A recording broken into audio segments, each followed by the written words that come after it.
Hi, everyone. We are on Facebook Live at 3:30. Hope today, Tuesday, has been a tremendous day for you. My name is Raj Gavurla. Several of you have been on this group. If you're new to this group, welcome to the group. Today at 3:30, what we will discuss is your environment. What is your environment? That means what is surrounding you? How does that affect your experiencing intelligent breakthroughs in your performance and in your life? This is one of the most important things for you to understand. And simply, it's because we are always either congruent with our environment, adapting to our environment, or responding to our environment. And so there are different categories, or there's different ways of doing this as far as breaking up an environment. And since we're talking about business, sports, and life, I'll break it up into these sections. One is your physical environment. So you're probably in an office somewhere at work today, or maybe you have a home office, wherever you may be. What is your physical environment? First thing is first, as you can see behind me, there are windows. So when I want to, I can open the windows and I get bright light coming in. And it's just really nice to be able to look out the window, see what kind of day it is, and just have some natural light into the room. Of course, today I have them closed because I'm doing the Facebook Live session. Also, what does that do for me? It allows me to deliver my performance in the way that's appropriate. Also, what I have in my office is I have a basketball hoop. You cannot see it, but there is a basketball hoop up there from Sharper Image, and it's the coolest thing. And it is a plexiglass, just like a real basketball hoop, has a net, and I have a little ball, and I shoot baskets in between breaks. Also, the other thing I have in here is I have one of these. I got this as a gift. Can everybody see this? And it is a meditation mat. And believe me, sitting on that is a huge difference when I meditate. I also have one of these, just one of those round gym balls. And right now I'm not sitting on it, but sometimes I sit on it so that I can work on just my balance, and it helps to give my abs a little bit of a workout. But I like to switch in between that and a regular chair just so I don't get too used to it. So that's our physical environment. What is surrounding us? The other type of environment is our mental environment. This is really, really crucial. This is our frame of mind. This is the way we feel. This is what we sense. This is our mood. And so what is our physical environment? The one thing I want you to pay really, really close attention to what I'm saying here is that physical environment, the number one thing is your body language. Why is that? Because your body language, first of all, signals to yourself what you're experiencing, how you are. And so obviously if you have a nagging injury, you'll show it a little bit, and sure enough, you might not necessarily need to be able to run while you're working, but I guarantee you it does affect your work, because you're sitting there taking some of your capacity, your thought processes, and you're focusing it on the fact that you can't currently run like you want to. So obviously we would want to take care of that. The other factor is body language is the first thing people read. First, what they're looking at when someone looks at you, whether it's from the hall, whether they walk into your office, wherever it may be, you're walking down the hall, they read your body language. And if you make eye contact, which you should if you are having direct conversation with them, they're going to read your eye contact and body language. It is just human nature. And that is something that just must be congruent with whatever environment or tone that you want to set based on the situation you're in. So that's the mental environment. The other one is the people environment. Now, this is really important because many of us have people in our lives, whether they're families, their friends, their colleagues, our peers, whomever it may be. And there are specific people during specific times of day that just require our attention, and they need us to fulfill a need or several needs of theirs. And so, for example, at a specific time of day, you might have someone who's expecting that something be completed at that time of day. And regardless of where you are and what kind of amazing progress you're making, you know, if you don't do this for them, feel their need, they'll make your life and your work and your performance miserable. And you'll fill in the blank there as far as when that happens or where that is. But there are people who are depending on you at certain times of day to fill a specific need. And if you're not filling that need, watch out. So just keep that in mind and just realize that you need to schedule around those times.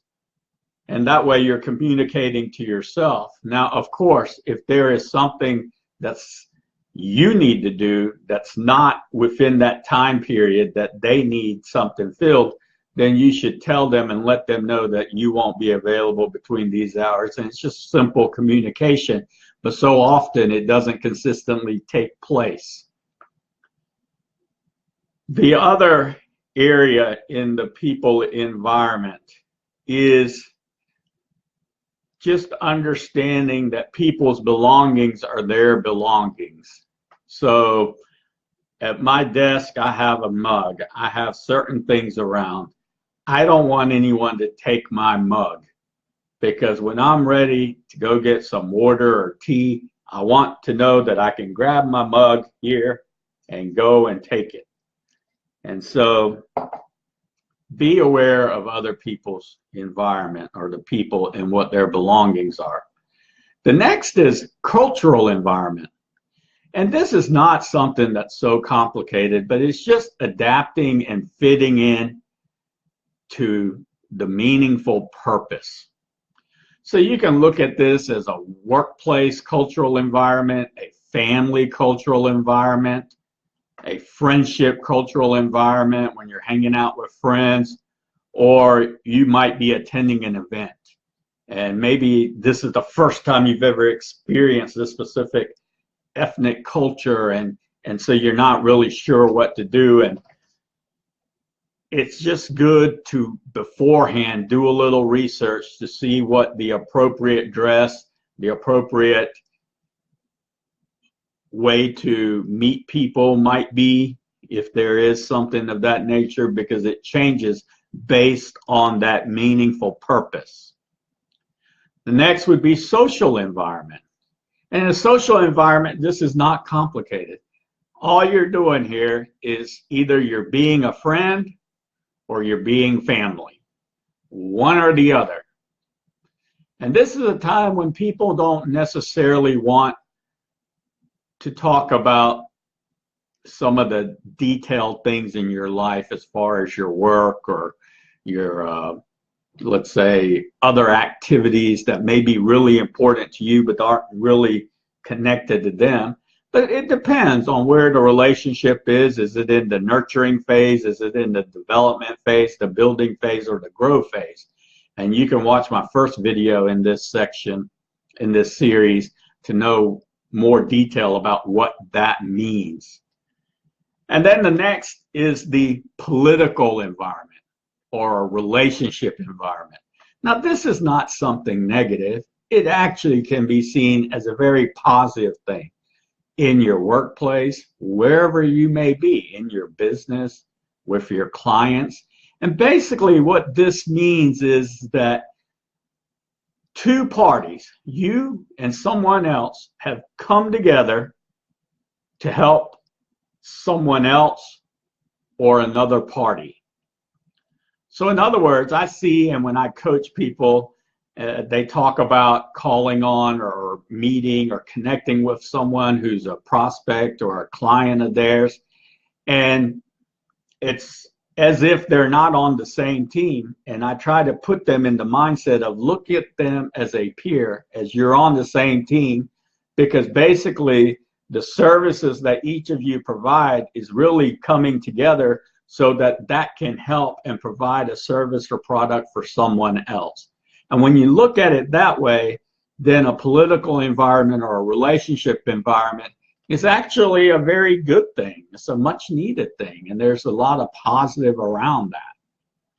And so what are some things that I can implement as far as some other strategies to help you with this? And that is just one is we have types of conversation. And based on your environment, the overall environment of these categories that I listed,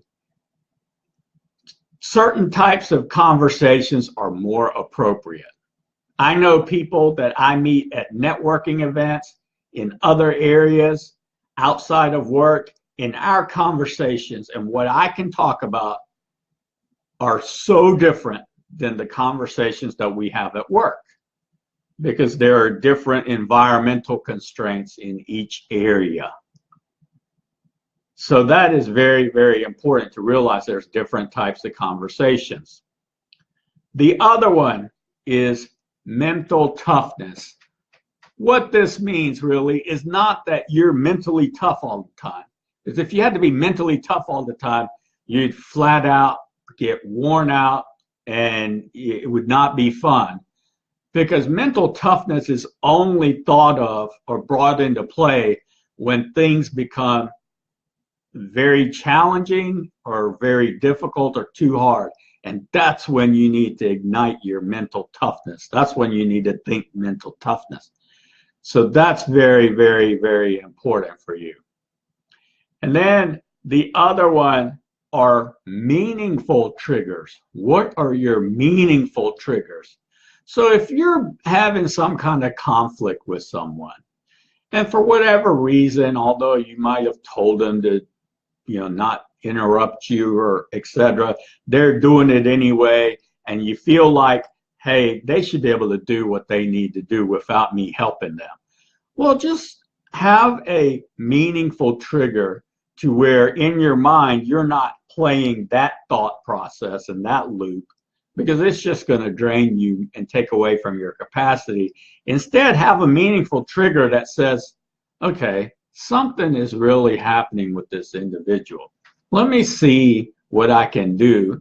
And it may be just the fact that they just needed some much needed support at that time.